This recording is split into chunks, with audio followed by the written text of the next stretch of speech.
Hey, what's up, everybody? We're back with another Reddit Ask Me Anything with Frank Sell, the owner of Get Shit Done Coffee. Hey, what's up, buddy? How you doing? Hey, just living the dream, man. Out here hustling.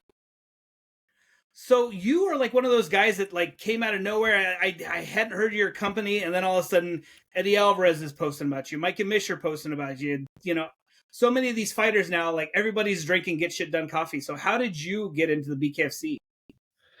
Um, like we were just talking before we started this, I have a mantra. Like if you go to our page, you'll see a lot of sayings and quotes or just this shit that I say that but show up, find friends, want to do cool shit and get shit done. So I started building the brand actually back in 2017. I started a Facebook page called Home of the Hustle.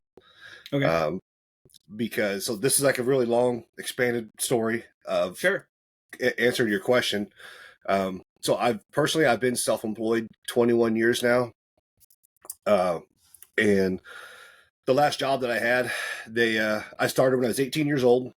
They had the 30 retirement program. I did all the shit that, my parents, my dad, that loved me, told me what I should do, get a either education or get a career, and then go work for a company for 30 years, 40 years and retire. So that was my goal. I was 18 years old. Valentine's Day, 1994, I started my last job, employee 5331. Man, I was set. 18, I was retired at 48 because they had a 30-year retirement program. And about 5 years in, the company got sold. And usually one of the first things they do to create profit is trim the benefits package. And so they changed retirement and changed the benefits to where you had to work no matter what till you're 55. Right. And so at that point, I was in my mid 20s, and so I kind of realized that I either had to accept what they're willing to give me, or take ownership for my life and rely on myself to get shit done.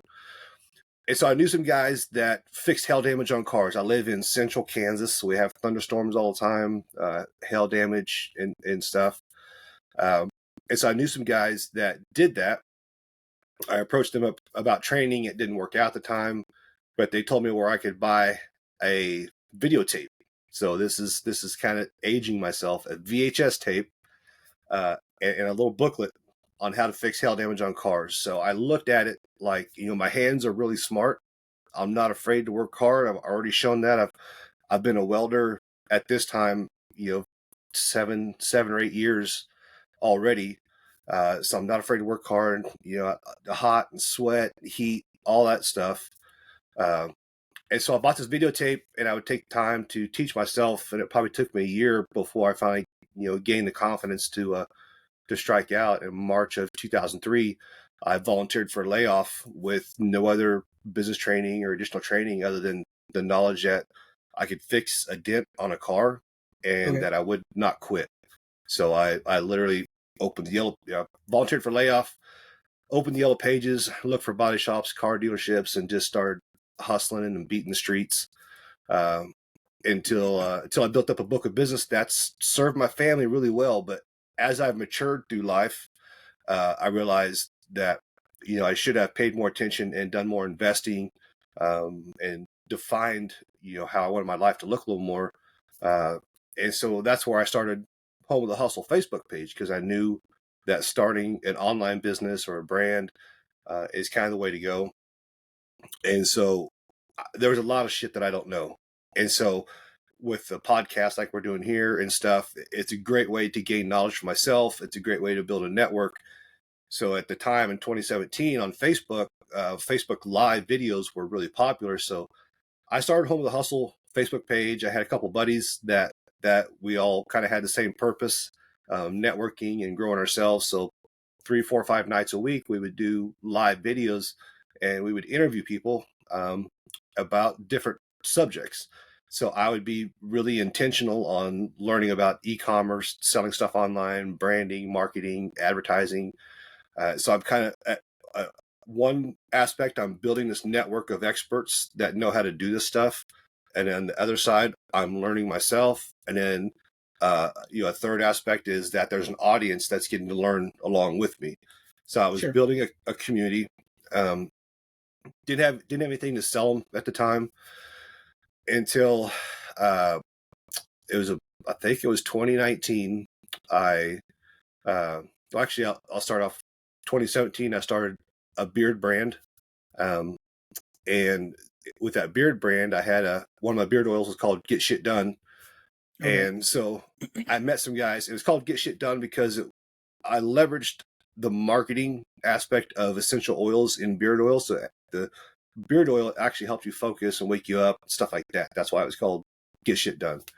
Okay. And so that's where I was talking about before we started this. I met some friends that they had a coffee company. It's called a co-packing or contract canning facility. They can coffee for several name brand people that everybody would know.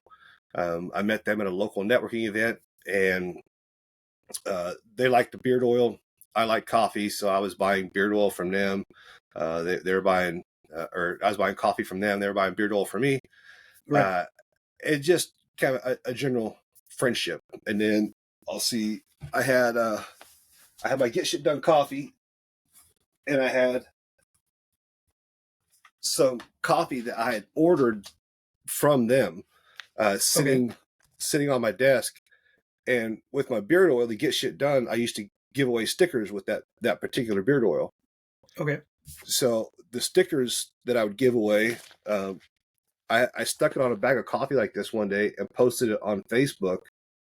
And because I had built this audience of entrepreneurs, hustlers, whatever, they're like, dude, are you selling Get Shit Done coffee? How do I buy that? And so I said, Yeah. well, hell yeah. So I had like 5 bags laying there just for personal use. I sold it to them. But I called my friends and said, hey, can I private label your coffee as Get Shit Done? And they were like, well, absolutely. That's what we do as a business. So that's where the coffee brand started. And for me, I've raced motocross, been in motorsports my whole life.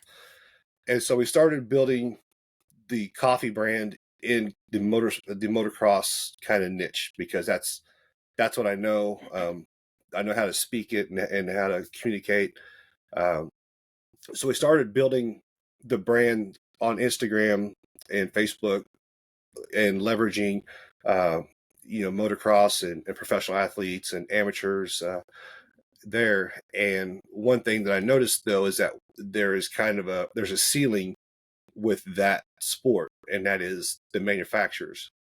Right. So we would get to a certain level, and then we couldn't promote higher because either the manufacturers, didn't like this, the word shit. I mean, come on. Yeah, of course. It's So triggering. yeah. So we have OnlyFans, all this other stuff out there. So what the hell? But anyhow, so there's kind of a ceiling there, and then we had a deal where we sponsored some riders, and we all seen people on the podium have like a can of Monster or Red Bull or something. So some guys had cans of Get Shit Done on the podium, and Fox Sports blurred the whole can out until we figured out that we could put a piece of tape over the S and the H, and then they wouldn't blur the can out. Right. And just randomly, somebody from Vayner Sports reached out to us. They saw our Instagram, and they thought it would be a fit for the Eddie Alvarez deal in his fight. Okay. And we hadn't done anything necessarily in the fight kind of arena or niche sport. Okay. And so it's basically the whole brand, the whole business it's just my wife and I. It's self-funded and it's customer funded. So the only money that gets put into business is what we put into it, and what everybody as customers buys, we put back into the business. We don't draw an income, nothing at all goes back into the growth. So for us, it was a pretty big nut to swing, what they were offering us. But the way I look at it, and like you were saying, we just came in out of nowhere. Right. By that association, I knew that would just boom. It would put us out there. It would give us instant credibility. And the feedback I got from Eddie on the product and what it stands for and so on, it just really aligned with our mission. And so that's kind of how we burst onto the scene. Dang. So yeah, that's kind of, I had no idea it was like that. I thought maybe like, you guys had slowly started sponsoring, like, cause I know there's quite a few fighters in the BKFC from Kansas and maybe through that. But I mean, I didn't realize it was like Eddie's people reached out and then all of a sudden here you are. And like I said, you're sponsoring a whole bunch of fighters and like, it's just crazy how you've taken over. Yeah, it's I it's just all about showing up and Sure. not putting an expectation on the outcome. For me, God is my supply is abundant, man. He's created everything except the version of me that gets it or aligns or is at that level of success or whatever. So that's for me to build myself and to show up. And uh, I think when we did the deal with Eddie, I saw that he was going to be on the Mission podcast. So I just reach out to those guys, say, hey, it's great to meet you guys, whatever. Yeah. And it's just all about building relationships and networking. Mhm. Um, and so I sent them some coffee, and it just happened to be that they were going to interview Eddie. I don't think it was even intentional. I think it was just kind of, an accident that it happened that way. The fortunate coincidence. Yeah. Yeah, it's just showing up and just being a good dude, Um, and so one of the things with this being a self-funded project, we don't have $1 million to budget marketing and run a Right. ton of ads. So a majority of our money is tied up in product and coffee. And so Mhm. one of the best ways for me and for us to promote our product is with the product, to give it away to people, to sponsor athletes with the coffee itself, because it fits their lifestyle. And some of the things that I found and that I really like about what I was hearing is that a lot of the fighters, uh, they don't drink energy drinks, um, Okay. just because of the crap that's in the majority of them. But they do drink coffee. A lot of them drink coffee, and there's, especially in BKFC, there's not really a coffee presence. And Of so course. Yeah. with the how new BKFC is and how they're growing, and Dave and his leadership stuff, I just really like a lot of the things about what I'm seeing. Um, Mhm. so man, I mean, we're all in. However we can help promote what we can, where we can. I want to do it. Yeah, so I'm generally a black coffee drinker, and like you said, maybe when I do drink energy drinks, like a lot of times, like I do like a bunch of over the road driving, and so I Mhm. will drink like energy drinks on occasion, but I usually do sugar free. So like I know that you have some stuff with carbon. Is going sugar free or having a sugar free option, is that something you guys are working on, or is it just too difficult in the coffee business? Or It's an option. Um, we have that available to us, uh, but the problem is just the minimums when it comes to producing stuff.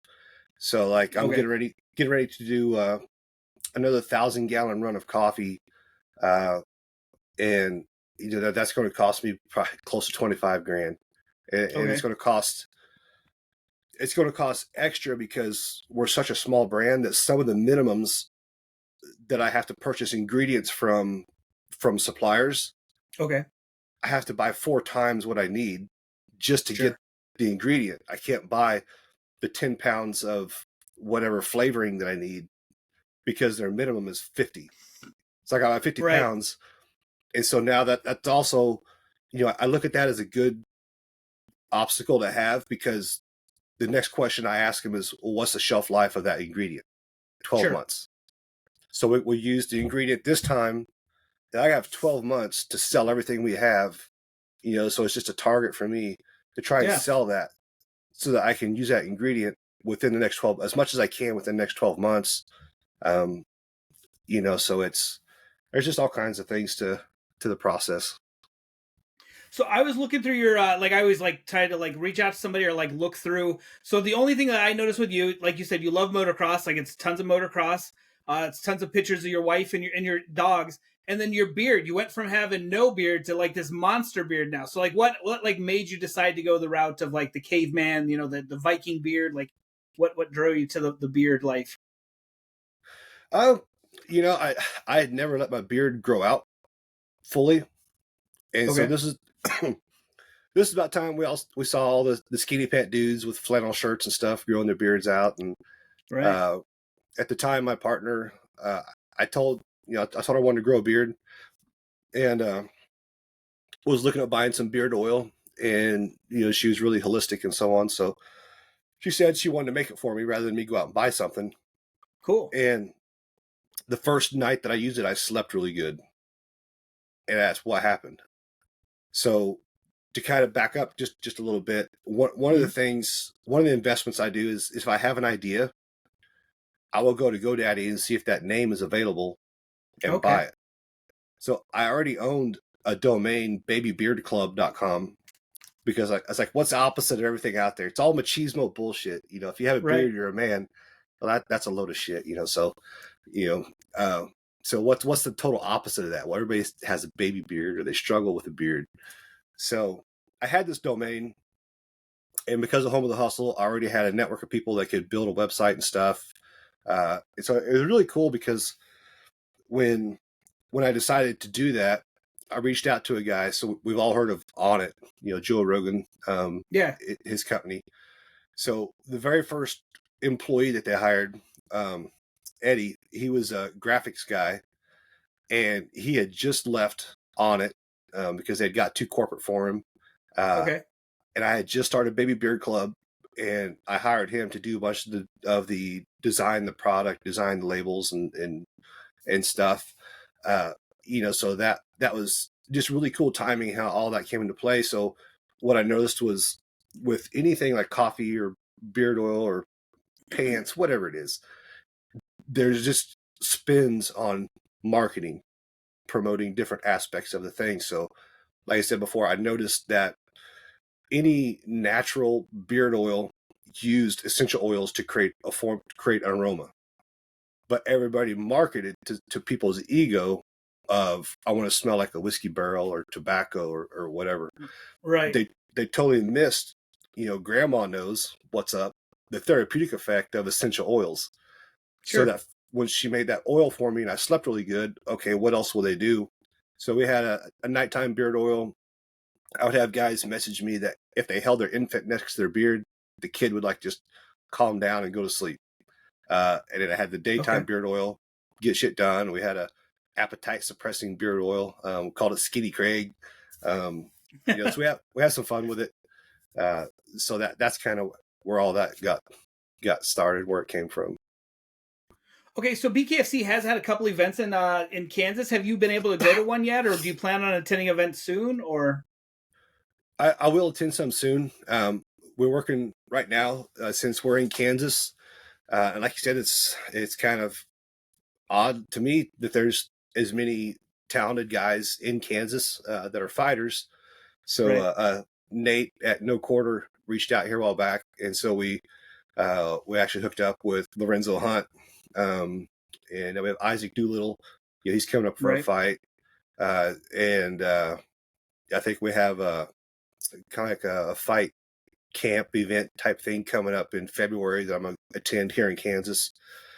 So we're now kind of switching. I have a few motocross events coming up yet.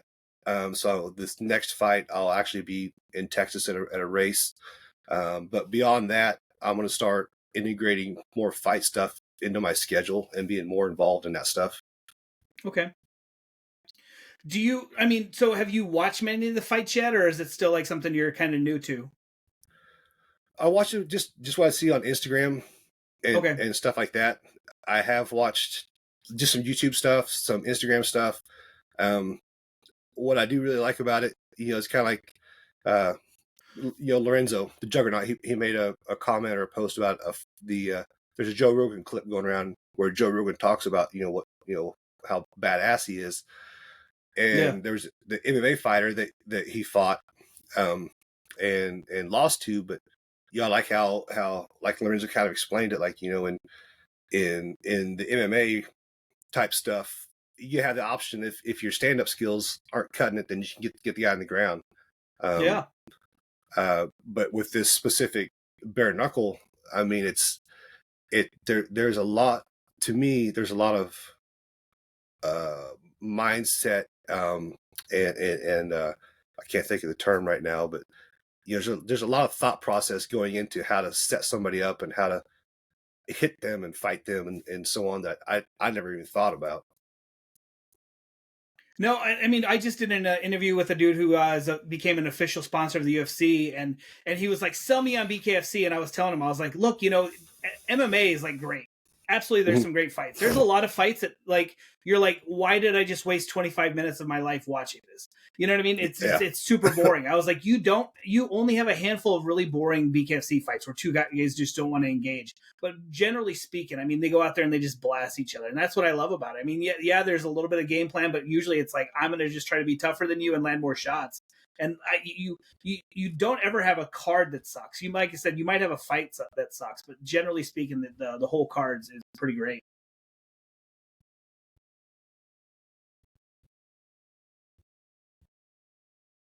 There we are. Oh yes, yeah. I don't know something. I don't know if it was my side or yours. No, yeah, I don't know.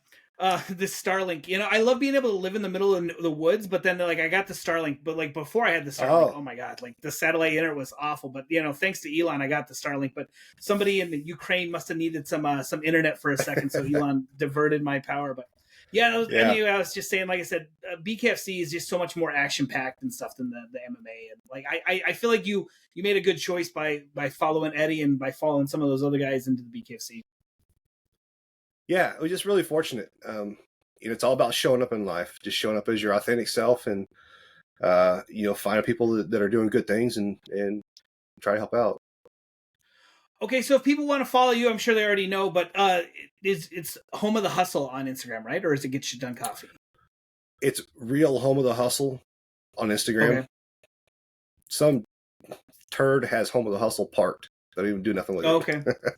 Right. Okay, so and then you have a big Facebook. I'll include links to both. Like, I mean, like, but if somebody wanted to reach out and talk to you, like, is there one place that's better than the other, or? No, I mean, I check all of them. Okay. You know, I check all of them. Cool.